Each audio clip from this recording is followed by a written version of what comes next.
నర్సంపేటలో RTC కార్మికుడు శంకర్ గౌడ్ బలవన్మరణానికి ప్రయత్నించిన తర్వాత ఒక్కసారిగా ఆర్టీసీ కార్మికుల్లో ఆగ్రహావేశాలు ఒక్కసారిగా పెళ్లుబుకినటువంటి పరిస్థితి, రాష్ట్ర వ్యాప్తంగా నిరసనలతో హోరెత్తినటువంటి పరిస్థితి. ముఖ్యంగా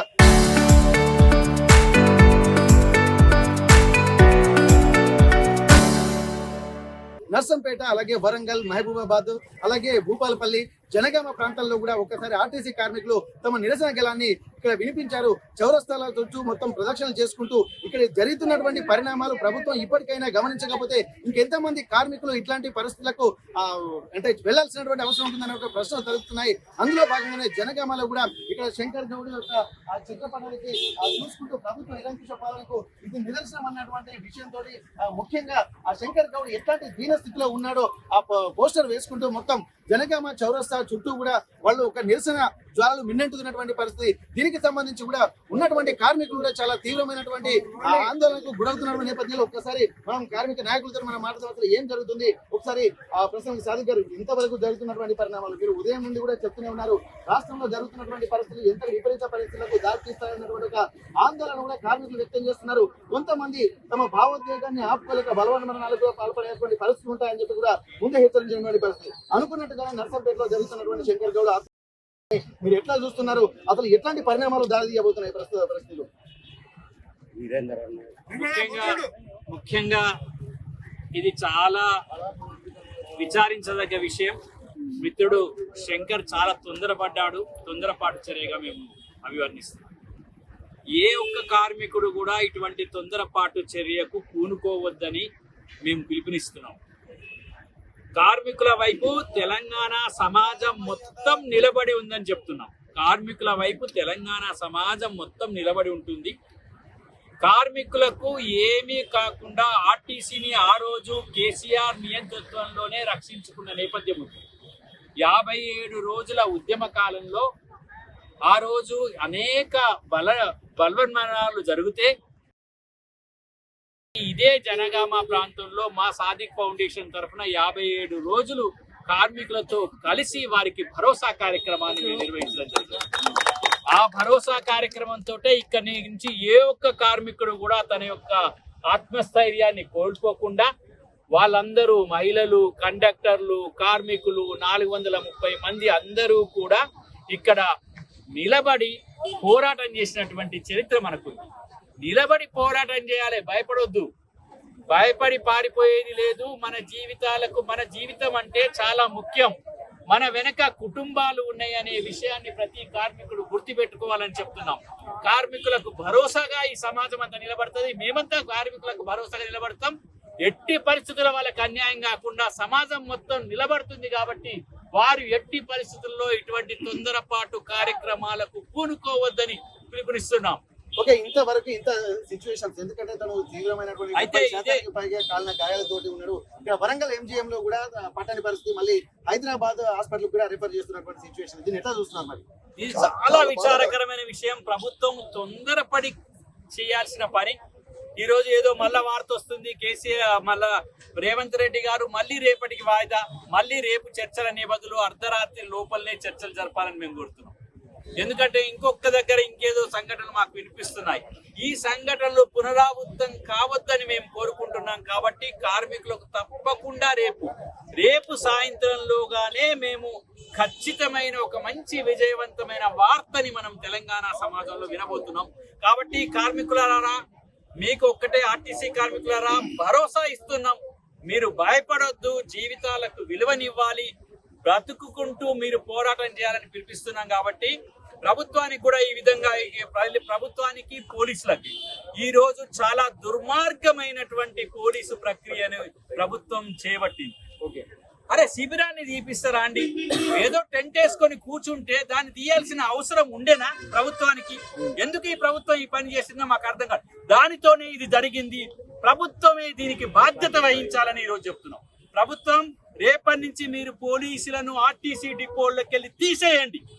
ఎక్కడ కూడా ఏ ఆర్టీసీ డిపోలో కూడా పోలీసులు కనిపించకుండా చేస్తేనే కార్మికుల లోపల భరోసా వస్తుంది. రేవంత్ రెడ్డి గారు, నేను మీకు ముఖ్యంగా చెప్తున్నాను, ఏదైనా ఒక కార్మికుడు రేపు ఏదైనా జరిగితే పూర్తిగా కాంగ్రెస్ పార్టీయే దీనికి బాధ్యత వహించాల్సి ఉంటుంది. పూర్తిగా కాంగ్రెస్ పార్టీదే. మీరు పోలీసు జులుమును మానేయండి, పోలీసును ఆర్టీసీ డిపోల్లోకి వెళ్ళి తొలగించండి. వాళ్ళ కార్మికులు వాళ్ళ బస్సులు వాళ్ళు చూసుకుంటారు, వాళ్ళ రక్షణ వాళ్ళు చేసుకుంటారు, వాళ్ళగా బస్సులు. అందుకోసం పోలీసులను రాకుండా మీరు తక్షణమే నిరోధించండి, పోలీసు కేసులు తీసేయండి, ఎటువంటి కార్మికులకు భరోసా ఇద్దాం. మనము ఆర్టీసీని మళ్ళీ పయ్యల మీద తీసుకురావాలి, ప్రతి కార్మికుని బ్రతుకులో వెలుగులు నింపాలి. కాబట్టి పోలీసుల జోక్యం చేసుకోవద్దని ఈ సందర్భంగా చెప్తున్నాం. కాబట్టి ఈ రోజు జేఏసీ కూడా ఇమ్మీడియట్ గా కార్యాచరణ ప్రకటించాలని కోరుతున్నాం. ఓకే అన్న, మీరు చెప్పండి. ఇప్పటి వరకు చూసినట్టయితే ఇంకా ఎంత మంది ఇట్లాంటి ఇబ్బందులకు గురవుతారు అన్నటువంటి ఆందోళన అయితే చాలా ఉన్నది. ఎందుకంటే ఒక్కసారి జరుగుతున్నటువంటి నర్సంపేటలో సిచ్యువేషన్ మాత్రం తీవ్రమైనటువంటి ఒక భావోద్వేగానికి ఉన్నది. ఎందుకంటే అప్పటికి కూడా చాలా మంది కార్మికులు కూడా వారి యొక్క దినచర్యను తలుచుకుంటూ కూడా కుమిలిపోతున్నటువంటి పరిస్థితి. చాలా జీతాలు అలాగే ఎంత కష్టపడ్డా కానీ తమకు ప్రభుత్వం ఇచ్చినటువంటి మేనిఫెస్టోలోనే అసలైనటువంటి విషయాలు పొందుపరిచిన వాటిని అమలు చేయడం ఆందోళనతో పాటు మళ్ళీ ఇది ప్రైవేటు పరమైతుంది అన్నటువంటి ఆందోళన కూడా మీరు వ్యక్తం చేస్తున్నటువంటి పరిస్థితి. మరి ఒక సిచ్యువేషన్స్ మాత్రం చాలా సీరియస్ గా మారుతున్నటువంటి నేపథ్యంలో మరి ఇప్పుడు జరుగుతున్నటువంటి చర్చల మీద అసలు మీకు భరోసా కింద కేబినెట్ మీటింగ్ ఎట్లాంటి సానుకూల ఫలితాలు వస్తాయని చెప్పి అనుకుంటున్నారా? ఒకవేళ రాకపోతే మళ్ళీ మీ ఆలోచన విధానం ఎట్లా ఉండబోతుంది? మళ్ళీ కార్మికులలో ఎట్లాంటి మానసిక స్థైర్యాన్ని నింపే ప్రయత్నం చేస్తారు మీరు? వాస్తవానికి ఇవాళ మేము ఏదైతే డిమాండ్లతోటి సమ్మెకు దిగినామో ఈ డిమాండ్లు మేము కొత్తగా పెట్టినా కాదు, కాంగ్రెస్ గవర్నమెంట్ ఎన్నికల మేనిఫెస్టోలు పెట్టిన ప్రధానమైన డిమాండ్లను అమలు చేయమని చెప్పి మేము న్యాయబద్ధమైన పోరాటం చేస్తుంటే నిన్నటి నుంచి స్టార్ట్ అయిన సమ్మె శాంతియుతంగా జరుగుతున్న క్రమంలో మరి ఇవాళ అంటే 2 సంవత్సరాలు మేము వెయిట్ చేసినాము. కాంగ్రెస్ గవర్నమెంట్ వచ్చినప్పటి నుంచి 2 సంవత్సరాల నుంచి ఇక చేస్తారు కావచ్చు, ఆగ చేస్తారు కావచ్చు అని చెప్పి మాకు చాలా నమ్మకం ఉండే. అంటే ఎంతో పనిభారాన్ని కోడుస్తూ పొద్దున 5 గంటలకు ఎక్కి సాయంత్రం 8 గంటల దాకా డ్యూటీ చేస్తున్న క్రమంలో గవర్నమెంట్ ఇచ్చిన 6 గ్యారంటీలలో మొదటి గ్యారంటీని తెలంగాణ ఆర్టీసీ కార్మిక వర్గం విజయవంతంగా అమలు చేసి కాంగ్రెస్ గవర్నమెంట్ ఒక పెద్ద సక్సెస్ చూపించింది. అయినా కూడా మా మీద దయ చూపకుండా నిర్లక్ష్యం వహించి 2.5 సంవత్సరాలు ఇచ్చిన హామీలను నెరవేర్చకుండా పోవడం వల్ల కార్మికులలో తీవ్రమైన మనోవేదన గురవుతుండ్రు, తీవ్రమైన ఆందోళనకు గురవుతుండ్రు, బాధను వ్యక్తం చేస్తున్నారు. ఈ బాధను ఈ సాధించుకునే క్రమంలో మేము శాంతియుతమైన సమ్మెకు పిలుపునిచ్చాం.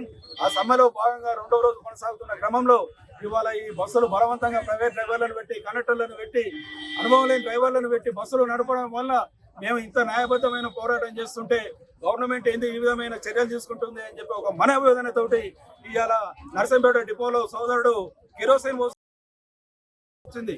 మేము ఈ కేవలం గవర్నమెంట్ బాధ్యతారహితం వల్ల జరిగిన చర్యగానే మేము భావిస్తున్నాము. తీవ్రమైన విచారాన్ని కూడా మేము వ్యక్తం చేస్తున్నాం ఆ కుటుంబానికి. ఇకనైనా గౌరవ ముఖ్యమంత్రి రేవంత్ గారికి మేము ఒకటే తెలంగాణ ఆర్టీసీ జేఏసీ తరఫున మేము విజ్ఞప్తి చేస్తున్నాం. సార్, ఇకనైనా మా బాధను, మా ఆవేదనను అర్థం చేసుకోండి. 2.5 సంవత్సరాలు మీ మీద ప్రేమతోటి, గౌరవంతో మేము ఓపిక పెట్టాం. మా ఓపిక నశిస్తుంది, మా రక్త మాంసాలు కరిగిపోతున్నాయి, మా ఆకలి కేకలు, మా ఆవేదన మీరు అర్థం చేసుకొని దయచేసి ఇప్పుడే జరిగిన కేబినెట్ మీటింగ్ లో మాకు మంచి నిర్ణయం వస్తుందని చెప్పి మేము ఇప్పటిదాకా ఎదురు చూసినాము. అయినా కూడా ఇప్పుడేదో న్యూస్ తెలుస్తుంది, మళ్ళీ రేపు మంత్రుల కమిటీ తోటి చర్చించమని చెప్పి మీరు ఏదో ఆదేశాలు జారీ చేసినట్టుగా తెలుస్తుంది. సరే, రేపు పొద్దునైనా సరే మేము మా జేఏసీని కూడా డిమాండ్ చేస్తున్నాం. మీరు ఎప్పుడైతే రేపు మంత్రుల కమిటీ దగ్గర పోతారో విజయవంతమైన ఫలవంతమైన చర్చలతో బయటకు వచ్చి మాకు శుభవార్తను చెప్తారని చెప్పి మేము ఎదురు చూస్తున్నాం. రెండో అంశం ఏంటి అని అంటే, ఈ ప్రైవేట్ బస్సులతోటి జేబీఎం అనే విద్యుత్ బస్సులు తీసుకొచ్చి ఆర్టీసీ ఉంటుందా పోతుందా అనే ఆందోళన కూడా ఇవాళ కార్మిక వర్గంలో తీవ్రమైన ఆందోళనకు గురి చేస్తున్నారు. ఇప్పుడు హైదరాబాద్ జోన్ నుంచి, కరీంనగర్ జోన్ నుంచి మీరు వేరే జిల్లాలకు వెళ్ళిపోండి అనే ఆదేశాలు కూడా జారీ చేస్తున్నారు. ఈ 2 సంఘటనలతోటి కార్మిక వర్గాలు ఒక అలజడి మొదలైంది. ప్రేమతోటి, గౌరవంతో మేము తెచ్చుకుంటే ఇవాళ మా బతుకులే ఆగమైపోతున్నాయి అనే ఒక తీవ్రమైన ఆందోళన గురవుతున్నారు. జేబీఎం బస్సులు కాలుష్యం లేకుండా నడపాలనే మీ అభిప్రాయాన్ని మేము గౌరవిస్తున్నాం. కాకపోతే అవి ఆర్టీసీ ఉద్యోగుల ద్వారానే నడపాలని చెప్పి మేము మిమ్మల్ని రిక్వెస్ట్ చేస్తున్నాం. సార్, దయచేసి ఈ సున్నితమైన అంశాన్ని మీరు అర్థం చేసుకొని జేబీఎం బస్సులు నడుపుదాం, మేము ఓకే. బట్ జేబీఎం బస్సులు ఆర్టీసీ ఉద్యోగుల ద్వారా నడిపితే బాధ్యతాయుతంగా ఉంటుంది, గౌరవప్రదంగా ఉంటుంది. ప్రైవేటు వ్యక్తులకు కిలోమీటర్కి 60 రూపాయల చొప్పున అందులో లాభ నష్టాల లెక్క అయితే మాకు ప్రత్యేకంగా తెలియదు. కానీ మేమైతే ఆందోళనకు గురవుతున్నమాట వాస్తవము. మా ఆందోళన ఇప్పటికైనా రిక్వెస్ట్ చేస్తున్నాం చేతులు జోడించి గౌరవ ముఖ్యమంత్రి గారికి, ఇప్పటికైనా మా బాధను, ఆవేదనను, మా న్యాయబద్ధమైన కోరికలను, మా కోరికలు కాదు అవి, మీరే మాకు హామీ ఇచ్చిండ్రు. ఆ హామీలను సత్వరంగా అమలు చేసి ఇంకా ప్రాణ నష్టం జరగకుండా, కార్మికులు కుటుంబాలు ఆగం కాకుండా వారి పట్ల సానుభూతి చూపించి అర్థం చేసుకొని సమస్యలు పరిష్కరిస్తారని చెప్పి మేము ఆశిస్తున్నాం. ఓకే, ఇప్పటి వరకు ప్రైవేట్ బస్సులు కూడా నడపడం వల్ల కొన్ని ఎక్స్పీరియన్స్ లేని డ్రైవర్లతో కూడా యాక్సిడెంట్ అయినటువంటి వీడియోస్ కూడా మనకు చూస్తున్నాయి సోషల్ మీడియాలో. మరి అట్లాంటప్పుడు ప్రజల ప్రాణాలతో చెలగాటమాడుతున్నటువంటి ప్రైవేట్ డ్రైవర్ల నిర్లక్ష్యం కూడా ఇక్కడ వారి అనుభవం లేనితనం కూడా ఇక్కడ ఆర్టీసీ మీదనే బాధ పడేటువంటి అవకాశం లేదు ఫ్యూచర్ లో. అట్లాంటప్పుడు దీన్ని ఎట్లా చూస్తున్నారు? మరోవైపు ఇక్కడ దాదాపు 40 రోజుల క్రితం మీరు సమ్మె నోటీస్ ఇచ్చినప్పటికీ కూడా ఇప్పటికీ కాలయాపన చేసుకుంటున్నారు. ఇంత సీవియర్ సిచ్యువేషన్ లో కూడా మళ్ళీ కేబినెట్ మీటింగ్ రేపు మంత్రుల కమిటీ తోటి మాట్లాడమని చెప్పాలని ఎట్లా చూస్తున్నారు? అసలు చర్చలు సఫలమయ్యేటువంటి అవకాశాలు కనిపిస్తున్నాయా? ఈ కాలయాపన, ఈ జాప్యం దేనికోసం అంటారు? ప్రజల చేత ప్రజల కొరకు ప్రజలు ఎన్నుకోబడిన ప్రజాస్వామ్య దేశంలో గౌరవ ముఖ్యమంత్రి గారంటే అభిమానం ఉండేసి ఆర్టీసీ యావత్ కార్మికులకు ఆ రోజు ముందుండి నేటి గవర్నమెంట్ ప్రభుత్వాన్ని మేము ఎన్నుకున్నాం. ఎన్నో ఆశలతో ఎన్నుకున్నాం. గత ప్రభుత్వం తప్పు చేసిందనే ఈ ప్రభుత్వాన్ని ఎన్నుకున్నాం. మాట తప్పని మడమ తిప్పని నాయకుడు అని చెప్పారు. కానీ నేటి పరిస్థితి చూస్తే అందుకు భిన్నంగా ఉన్నది. మాట తప్పి మడమ తిప్పే నాయకుడిగా పేరు ప్రఖ్యాతులు వస్తున్నది నేటి ముఖ్యమంత్రి గారు. ఎందుకంటే మునుగోడు ఎలక్షన్లు వచ్చినప్పుడు ఆ రోజు క్లియర్ గా చెప్పారు. అప్పుడు ప్రతిపక్ష హోదాలో ఉన్నటువంటి నేటి ముఖ్యమంత్రి గారు మునుగోడు ఎలక్షన్ లో క్లియర్ గా చెప్పారు, ఆర్టీసీ కార్మికులను మేము కళ్ళల్లో పెట్టుకొని చూసుకుంటాము, మీరు ఓటు వేయండి. మా ప్రభుత్వం ఏర్పడిన తెల్లారి మరుసటి రోజు మొదటి సంతకం నేను ఖచ్చితంగా ఆర్టీసీ కార్మికులను క్రమబద్ధీకరణ చేస్తా. నాటి ప్రభుత్వం మోసం చేసింది కాబట్టి మీకు నేను ఖచ్చితంగా మిమ్మల్ని ప్రభుత్వంలో విలీనం చేసుకుంటానని క్లియర్ కట్ గా చెప్పింది. మాట తప్పని మడమ తిప్పని నాయకుడు అనుకొని ఆర్టీసీ కార్మిక 50,000 మంది కుటుంబాలు ఒక్కొక్క ఇంటిలో 6 ఉంటే 5 33 లక్షల ఓట్లు ఏకపక్షంగా కంప్లీట్ గా కాంగ్రెస్ పార్టీ కేసేసి మార్పు వస్తుందని చెప్పేసి తెచ్చుకున్న ప్రభుత్వం ప్రజల మార్పుల్లో ఏం తెచ్చిందో జీవితాల్లో ఏం మార్పులు తెచ్చిందో మాకు తెలియదు. కానీ కార్మికుల జీవితాలలో మాత్రం అసంతృప్తి అయిన మార్పు తీసుకొచ్చింది. కార్మికులలో మాత్రం పనిభారం పెంచేసి మార్పు తీసుకొచ్చింది. రోజుకు 18 గంటల పనిభారం పెరుగుతుంది. 8 గంటల డ్యూటీ 12 గంటలైంది, 12 గంటల డ్యూటీ 16 గంటలైంది, 16 గంటల నుంచి నేను 18 గంటలు అవుతుంది. ఒక మహిళా కండక్టర్ 18 గంటల డ్యూటీ చేస్తే తన ఆరోగ్య పరిస్థితి ఏమవుతుంది? గౌరవ ముఖ్యమంత్రి గారికి మేము విన్నవించుకున్నది ఒకటే, మీరు నిన్న మొన్న గౌరవ మినిస్టర్ గారు పొన్నం ప్రభాకర్ గారు ఉద్యమ నాయకుడు అన్నారు. తాను విద్యార్థి దశ నుంచి వచ్చిన ఉద్యమ నాయకుడు అన్నారు. అతను ఒక మాట చెప్తున్నారు, 27 అంశాలు నేను క్లియర్ కట్ గా కార్మికులకు నేను సేవ్ చేశాను, మీరు సమ్మె విరమించండి అని నేను ప్రకటించారు. 27 అంశాలు పక్కన పెట్టండి, 3 అంశాలు చేయండి. మాకు ఆర్టీసీని ప్రభుత్వంలో విలీనం చేయండి. నెంబర్ 1. నెంబర్ 2, మాకు యూనియన్లు పునరుద్ధరించండి. నెంబర్ 3, పిఆర్సీలు బకాయిలు ఇవ్వండి. ఈ 3 ఇస్తే మీరు సకలం చేసినట్టు అవుతుంది. ఎందుకంటే మీ మీద ఇంకా మాకు పూర్తి నమ్మకం ఉన్నది. ప్రభుత్వం అంటే ఇది చాలా ప్రజాస్వామ్య దేశం. ఈ ప్రజాస్వామ్య దేశంలో నిరంకుశత్వ ప్రభుత్వం ఏది పనికిరాదు.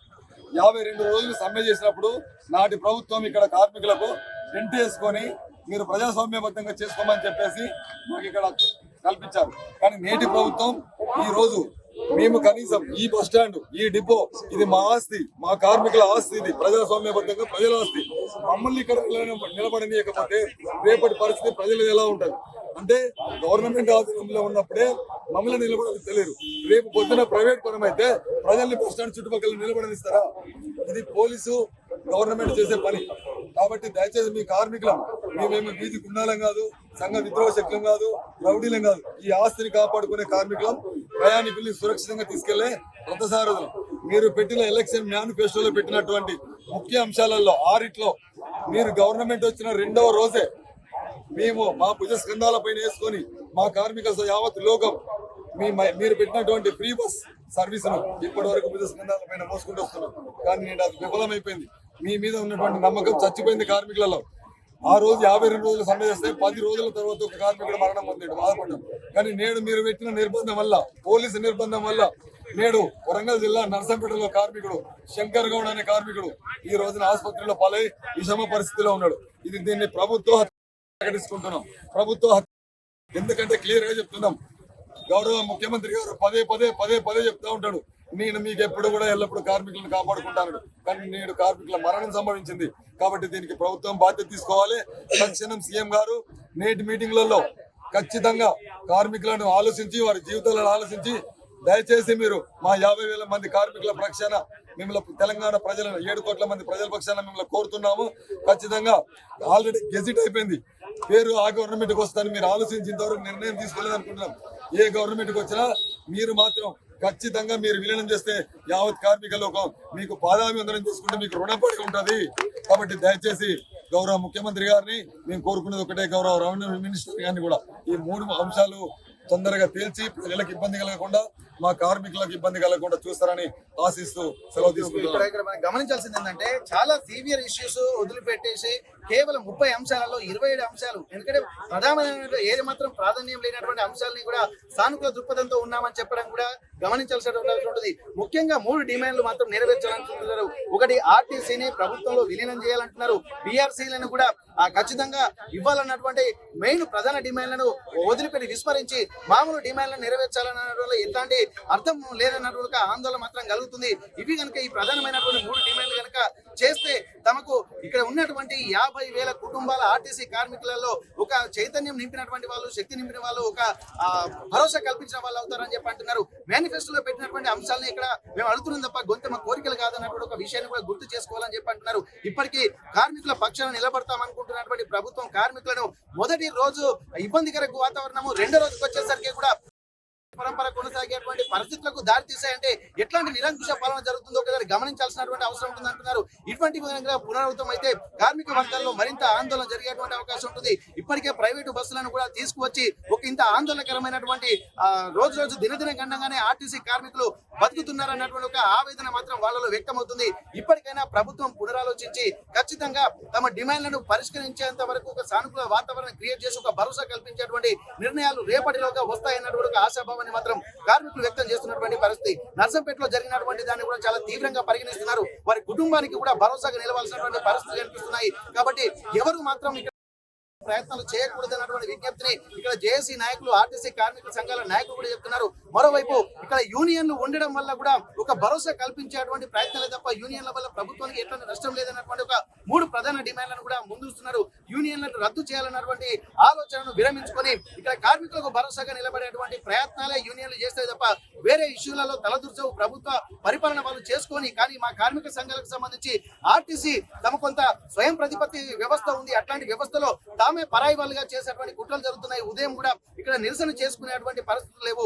గతంలో జరిగినటువంటి 52 రోజుల నిరసన కార్యక్రమాల్లో ఇక్కడ స్వేచ్ఛాయుతమైనటువంటి వాతావరణం కలిగింది. నిరంకుశ పాలన పరిస్థితులు ఎట్టి పరిస్థితులు ఉన్నప్పటికీ కూడా అప్పుడే ప్రభుత్వాల మెడలు వంచినటువంటి తాము ఇప్పుడు రెండో రోజుకే ఇంత నిరంకుశ పాలన తగదు అన్నటువంటి ఒక ఆలోచన కూడా చేస్తున్నటువంటి పరిస్థితి. ఏదేమైనప్పటికీ కూడా ఇప్పటికైనా కార్మికులు, కర్షకులు కొంత ఇబ్బందికర వాతావరణం నుంచి బయటపడాల్సినటువంటి బాధ్యత కూడా ప్రభుత్వం తీసుకోవాల్సినటువంటి ఒక విజ్ఞప్తిని మాత్రం ప్రభుత్వం చేస్తున్నటువంటి పరిస్థితి.